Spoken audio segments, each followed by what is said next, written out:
Hey there, what's up? My name is Himanshu Pandal. Today I will talk about Introduction to HTML. So, what is a HTML? HTML means Hypertext Markup Language. Hypertext means machine readable text, the text which can be easily read by a machine. And markup means to structure it in a specific format. HTML is used for describing the structure of web pages. In HTML, elements are the building blocks of HTML web page. HTML tags.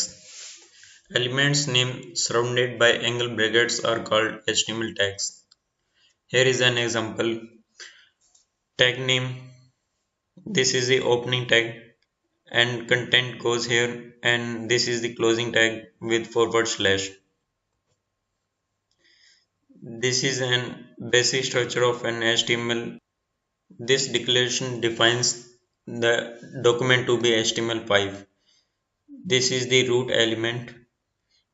This element contains the meta information about the web page. This element title is used for displaying title on the web page,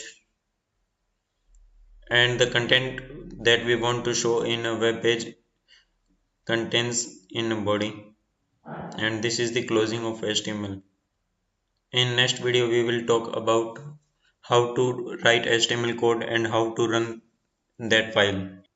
Thanks.